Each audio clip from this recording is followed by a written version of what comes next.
Hi friends, welcome to my channel. நம்ம இன்னைக்கு இந்த வீடியோவில் ஜஸ்ட் வீட்டில் இருக்கக்கூடிய ரெண்டே இன்க்ரீடியன்ஸ் வச்சு ரொம்பவே சூப்பராக டேஸ்டான அப்படியே இந்த ஸ்வீட் கடையிலாம் கிடைக்கக்கூடிய மார்ஷ்மெல்லோ எப்படி பண்ண சொல்லலாம் பார்க்க போகிறோம். இது வந்து கிட்ஸுக்கு ரொம்பவே ஸ்பெஷலான ரெசிபின்னு சொல்லலாம். வாங்க நம்ம இன்னைக்கு இந்த வீடியோவில் மார்ஷ்மெல்லோ எப்படி பண்ண சொல்லி பார்க்கலாம். ஸோ அதுக்கு முன்னாடி நீங்கள் நம்ம சேனல் சப்ஸ்கிரைப் பண்ணாமல் இருந்தீங்கன்னா உடனே நம்ம சேனல் சப்ஸ்கிரைப் பண்ணிக்கோங்க. இப்போ வாங்க வீடியோக்குள்ள போயிடலாம். ஃபஸ்ட்டு இந்த மாதிரி பார்த்தீங்கன்னா ஒரு கிண்ணம் எடுத்துக்கோங்க. அதில் 2 டேபிள் ஸ்பூன் பார்த்தீங்கன்னா ஜெலட்டின் பவுடர் சேர்த்துக்கலாம். ஸோ நீங்கள் ஃப்ளேவர் இல்லாத ஜெலட்டின் பவுடர் தான் யூஸ் பண்ணணும். ஸோ ஃப்ளேவர் இருக்க ஜெலட்டின் பவுடர் யூஸ் பண்ணிங்கன்னா நம்ம இந்த இதுக்கு நல்லா இருக்காது. ஸோ அதனால் ஃப்ளேவர் இல்லாத ஆட் பண்ணிக்கோங்க. ஸோ சேர்த்துட்டு இது கூடவே அரைக்கப்பளவு ஹாட் வாட்டர் சேர்த்து எந்த ஒரு கட்டிகளும் இல்லாமல் இந்த வாட்டரோட சேர்த்து நம்ம நல்லா கரைச்சி எடுத்துக்க போகிறோம். ஸோ நல்லா மெல்ட் ஆனதுக்கப்புறமா இது மூடி போட்டு ஒரு ஓரமாக அப்படியே வச்சுருங்க. அதுக்கப்புறமா இன்னொரு மிக்சிங் பவுல் எடுத்துக்கோங்க. அதில் அரைக்கப்பளவு பார்த்தீங்கன்னா பவுடர் பண்ண சுகர் சேர்த்துக்கலாம். அது கூடவே காக்கப்பளவு பார்த்தீங்க அப்படின்னா கான்ஃபார்மா சேர்த்துக்கோங்க. சேர்த்துட்டு ஒரு விஸ்க்கு இல்லை அப்படின்னா ஒரு ஸ்பூனை வச்சு நம்ம இது ரெண்டத்தையும் நல்லா கலந்து எடுத்துக்க போகிறோம். ஜஸ்ட் 2 to 3 மினிட்ஸ் நல்லா கலந்து எடுத்துக்கோங்க. கம்ப்ளீட்டாக நல்லா மிக்ஸ் ஆனதுக்கப்புறமா உரம் வச்சுருங்க.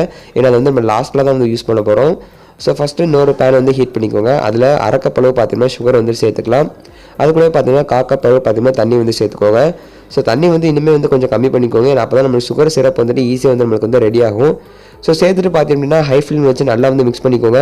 நம்மளுக்கு இதில் பாகுபதம் தான் ரொம்ப முக்கியம். ஸோ பாகுபதம் கொஞ்சம் மிஸ் ஆனால் கூட நம்மளுக்கு மார்ஷ்மெல்லோ ஒழுங்காக வராது. ஸோ சேர்த்துட்டு ஃபஸ்ட்டு நம்ம சுகர் நல்லா மெல்ட் பண்ணி எடுத்துக்கலாம். ஸோ நல்லா ஹை ஃப்ளேம் வச்சு மிக்ஸ் பண்ணும்போது பார்த்தீங்கன்னா நம்மளுக்கு இந்த மாதிரி பாருங்கள்.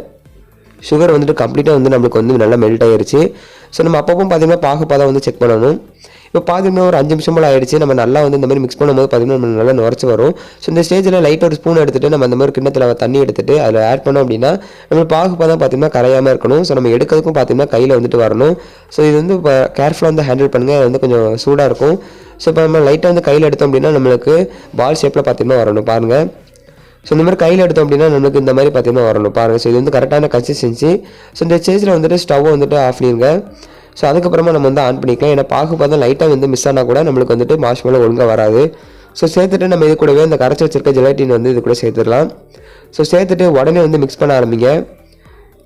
இப்போ நம்ம நல்லா மிக்ஸ் பண்ணணும். ஸோ இந்த ஜெலட்டின் சுகரும் நல்லா மிக்ஸ் ஆனதுக்கு அப்புறமா நம்ம ஸ்டவ் ஆன் பண்ணிக்கலாம். ஸோ இந்த ஸ்டேஜில் ஸ்டவ் ஆன் பண்ணிக்கோங்க. கரெக்டாக இருக்கும். ஸோ சேர்த்துட்டு இது ஒரு 10 நிமிஷம் நல்லா கலந்து எடுத்துக்கலாம். இப்போ பார்த்தீங்கன்னா 10 நிமிஷம் போல் ஆகிடுச்சு பாருங்கள். இந்த மாதிரி நல்லா கலந்து எடுத்துக்கோங்க. ஸோ அதுக்கப்புறமா பார்த்தீங்கன்னா இதை இன்னொரு மிக்சிங் பவுலுக்கு ட்ரான்ஸ்ஃபர் பண்ணிக்கோங்க. அது நல்லா ஆறட்டும். இப்போ ஃபஸ்ட்டு நான் அதுக்கு ட்ரே ரெடி பண்ணிடலாம். அதுக்கு இந்த மாதிரி பார்த்தீங்க அப்படின்னா ஒரு ட்ரே எடுத்துக்கோங்க. அதில் இந்த மாதிரி கவர் வச்சுக்கோங்க. உங்கள்கிட்ட பட்டர் ஷீட் இருந்துச்சுன்னா அதை கூட பார்த்தீங்கன்னா நீங்கள் யூஸ் பண்ணிக்கலாம். ஸோ பட்டர் ஷீட் இல்லாதவங்க இந்த மாதிரி கவர் யூஸ் பண்ணிக்கோங்க. அதில் லைட்டாக நெய் இல்லை அப்படின்னா ஆயில் அப்ளை பண்ணிவிட்டு நம்ம ஃபஸ்ட்டு ரெடி பண்ணி வச்சிருந்தோம்னா அது சுகரும் கான்ஃபார்மாகவும் அதை பார்த்தீங்கன்னா இதில் நல்லா கொஞ்சம் நிறைய ஆட் பண்ணிக்கலாம். ஸோ அப்போ தான் பார்த்தீங்கன்னா நம்மளுக்கு ஒட்டாமல் கிடைக்கும். ஸோ இப்போ பார்த்தீங்கன்னா மிக்சிங் பவுலுக்கு ட்ரான்ஸ்ஃபர் பண்ணியாச்சு. இப்போ பார்த்தீங்கன்னா ஓரளவுக்கு நல்லா நம்மளுக்கு ஆறி இருக்குது. ஸோ ரொம்ப ஆறக்கூடாது. நல்லா பார்த்தீங்கன்னா வெது வெதுப்பாக இருக்கணும். ஸோ ரொம்ப ஆறிடுச்சு அப்படின்னா நம்மளுக்கு அப்படியே ஒரு மாதிரி இறுக ஆரம்பிச்சிடும். இப்போ நம்மளுக்கு மார்ஷ்மெல்லோ ஒழுங்காக வராது. ஸோ இப்போ பார்த்தீங்கன்னா பீட் வச்சு நம்ம நல்லா அடிச்சு எடுத்துக்க போகிறோம். ஜஸ்ட் பார்த்தீங்கன்னா 5 மினிட்ஸ் நம்ம அடிச்சு எடுத்தாலே போதும். ஃபஸ்ட்டு மீடியம் ஃப்ளேமில் வச்சு பார்த்தீங்கன்னா அடிச்சு வச்சுக்கோங்க. ஸோ நல்லா அடிக்கும்போது பார்த்தீங்கன்னா நம்மளுக்கு இந்த மாதிரி பார்த்தீங்கன்னா வரும் பாருங்கள். ஸோ நம்மளுக்கு அடிச்சிட்டு இருக்கும்போது பார்த்தீங்கன்னா இந்த மாதிரி வந்துடும். ஸோ இந்த மாதிரி பார்த்தீங்கன்னா ஒயிட் கலரில் வந்ததுக்கப்புறமா நம்ம பீட்டை ஆஃப் பண்ணிடணும். இப்போ பார்த்தீங்க அப்படின்னா நான் உங்களுக்கு லைட்டாக சுற்றி காமிக்கிறேன் பாருங்கள். ஸோ இந்த மாதிரி பார்த்தீங்கன்னா இருக்கணும். ஸோ இதான் கரெக்டான கன்சிஸ்டன்சி. ஸோ இதுக்கு மேலே விட்டோம் அப்படின்னா நம்மளுக்கு அந்த கேக்கு க்ரீம் கலருக்கு பார்த்தீங்கன்னா வந்துடும். ஸோ அது கரெக்டாக கிடையாது. ஸோ அது ஹார்ட் ஆயிரும். ஸோ இந்த ஸ்டேஜில் பார்த்தீங்கன்னா வெண்ணிலா எசன்ஸ் ஒரு 1/2 டேபிள் ஸ்பூன் ஆட் பண்ணிவிட்டு ஜஸ்ட் நல்லா மிக்ஸ் பண்ணிக்கோங்க.